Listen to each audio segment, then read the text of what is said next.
enorme. Javier, Sí. si me permitís, Hugo, hacerle una pregunta. Sí, claro, Javier. por supuesto. ¿Qué te pasa a vos, Javier, cuando escuchás que el presidente dice que va a Davos y dice que una de las principales causas de la inflación es importada, es por el aumento de los precios internacionales, y una de las principales referentes de la vicepresidenta, expresidenta, que es Fernanda Vallejos, dice que es una desgracia de exportar productos agropecuarios porque esos son los que están causando la inflación en Argentina? ¿A vos qué te pasa cuando escuchás esas cosas después de haber estudiado tanto? Javier. La verdad me da mucha pena por los argentinos, porque estar en manos de personas tan ignorantes verdaderamente es temible. Yo esto, digo, lo he explicado hasta el cansancio. Digamos, lo voy a hacer con un ejemplo bien fácil. Dale, sí, Supongamos que tengo dos bienes, el bien A y el bien B, ¿sí? Supongamos que el bien A está vinculado al sector externo y si vos, no sé, devaluaras, lo voy a hacer más extremo todavía. ¿Qué pasa? El precio del bien A, como es un transable, subiría. Ahora, suponete que yo tengo un conjunto de consumidores cabrones en el país que no quieren dejar de consumir A. O sea, inexorablemente, como van a gastar más plata en A, van a tener que gastar menos plata en B. Por lo tanto, el precio de B no va a subir, sino que va a caer. Por lo tanto, no vas a tener inflación, porque lo que sube un precio va a tener que bajar el otro, mientras que la cantidad de dinero esté constante. Ahora, ¿qué pasa? Está bien, pero también podrías tener el peor de los mundos, Javier, que es que el precio del bien A efectivamente suba y el precio del bien B no baje y por lo tanto no se venda nada de B. Esa situación, digamos, en un país que tiene tanta gimnasia inflacionaria, parece poco probable, pero la realidad es que, digamos, si los mirás los precios relativos, esos cambios están. Y la realidad es que vos tuviste, en el único periodo de la historia, desde que existe Banco Central, que tuviste, digamos, disciplina monetaria, que fue durante la convertibilidad y el dinero crecía de modo endógeno, acomodado de la demanda de dinero, vos no tenías inflación y tenías una economía todavía más abierta al mundo, tenías los mismos grupos concentrados que ahora, tenías los mismos sindicalistas que ahora, digamos, y no había inflación. Es más, el único periodo de la historia argentina, digamos, desde que hay Banco Central, que no hubo control de precios, fue justamente en la convertibilidad y no había inflación. Por lo tanto, digamos, el problema es que la cantidad de analfabetos monetarios que se generan en Argentina, en las universidades, tanto públicas como privadas, como consecuencia de los programas de estudios que están diseñados para formar esclavos en la religión del Estado, digo, genera este tipo de problemas. Porque, digamos, esto Friedman era muy claro, decía, ¿por qué, digamos, o sea, le resulta a los políticos tan seductora las imbecilidades esas de la inflación multicausal y todo esto? Y porque le echa la culpa a otro. O sea, si vos aceptás que la inflación es siempre y en todo lugar un fenómeno monetario, el problema es el Banco Central. Entonces, ¿por qué emite el Banco Central? Para financiar el fisco. Mira quién le da la culpa, del político. Ahora, todas las otras estupideces, la culpa es de los trabajadores, la culpa es de los sindicalistas, la culpa es de los empresarios, la culpa es de los árabes, qué sé yo de quién. Esperamos un segundito, vamos a hacer un puntito ahí.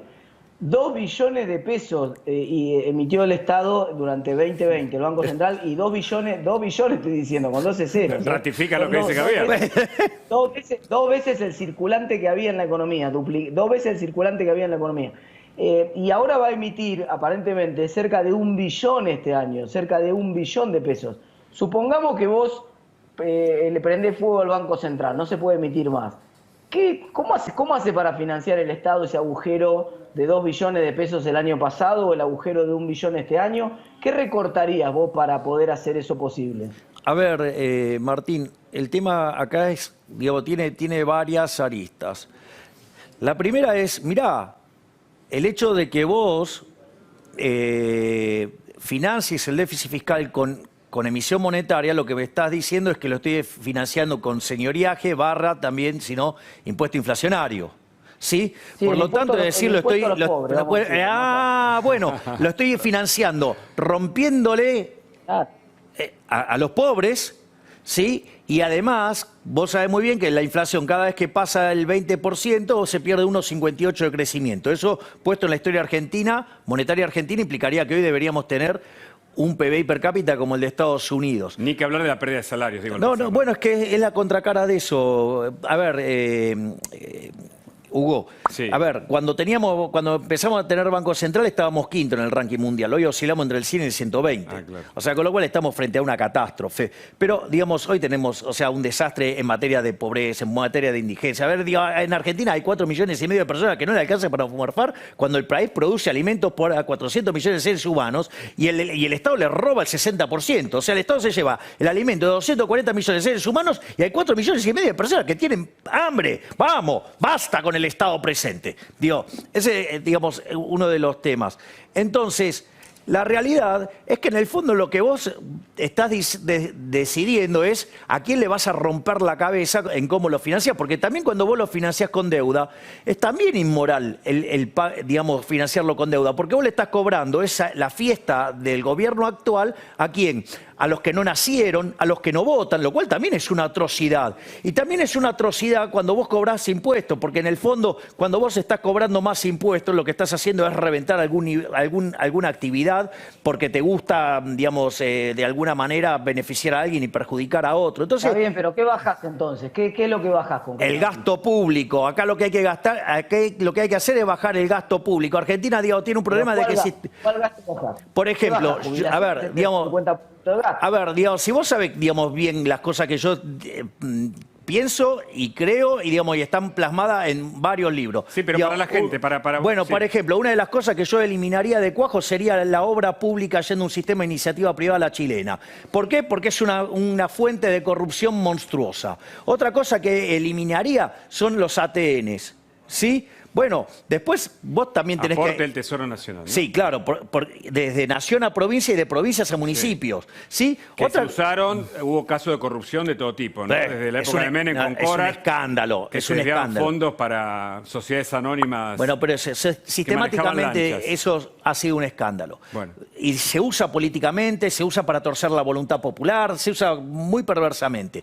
Y otra cosa que vos tenés, o sea, vos no podés tener el sistema, digamos, de los servicios públicos, que se llaman servicios públicos, a la deriva, porque no tenés precio, porque no te cierra la ecuación económica financiera del contrato. Entonces, vos ahí lo que tenés que hacer es eliminar de cuajo los subsidios, pero tenés que redefinir las ecuaciones económicas financieras del contrato para que no te rompa la cabeza, digamos, al consumidor hoy. Y si lo tenés que hacer, eso escribí un libro. Sobre eso, es más, ese apéndice tiene 150 me consta hojas. que sos uno de los tipos que más sabe de eso en Argentina. Por eso, Javier, pero eso son 10 puntos del PBI, Martín. Pero ¿Qué significa dame un eso? ejemplo, Lo que acabo de decir. De un país, un modelo, un país que más o menos haga las cosas bien en términos de administración del dinero público, que es el país que vos elegirías del planeta, que vos decís, este modelo para mí es el modelo que me gusta para Argentina. Si tuvieras que elegir un ejemplo. Suiza.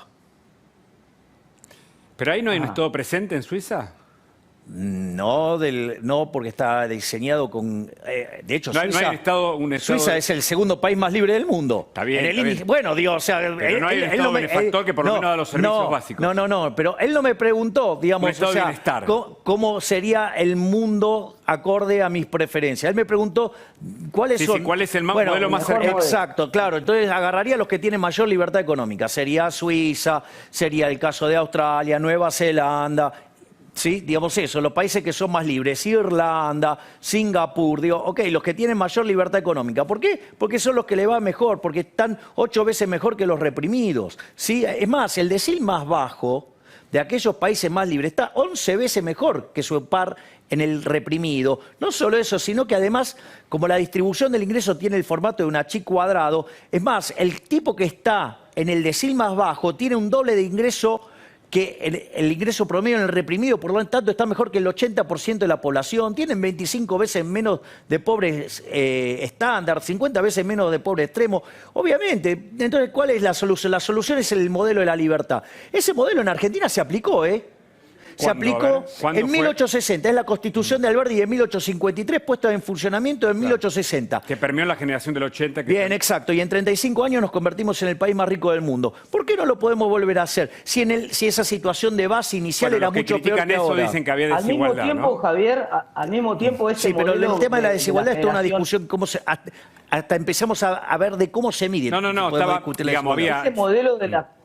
Sí, Martín. Perdóname, Hugo, ese modelo de la generación del 60, de Alberdi, que es un modelo con el cual, por supuesto, yo no podría estar más de acuerdo. Yo siempre digo que el proyecto, de hecho al mismo Irigoyen le preguntaban cuál es su proyecto y él decía mi proyecto es la Constitución, ¿no?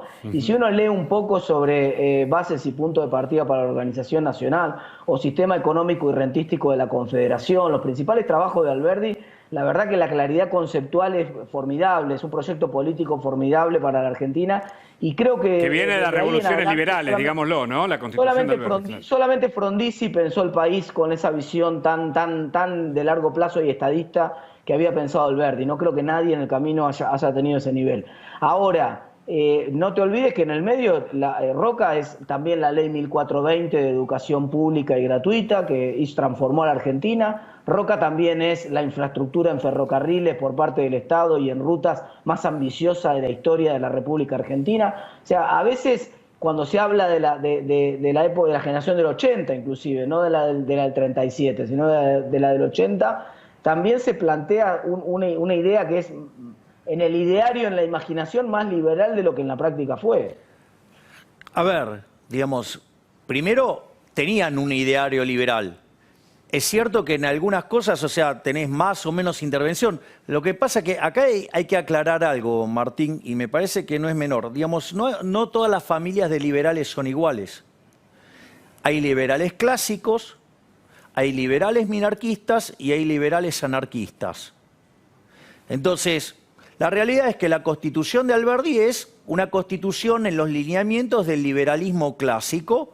Si vos querés, exacto, se puede llevar de buena manera con lo que es toda la visión neoclásica, donde, acorde a la visión neoclásica, existen algunas cuestiones que yo no avalo, digo, y no estoy de acuerdo, digo, porque digo, y llevo casi 30 años como profesor de microeconomía, pero al margen de eso existe una RAM, digamos, una forma de ver la mainstream como los fallos de mercado y que el Estado aparece a corregir eso.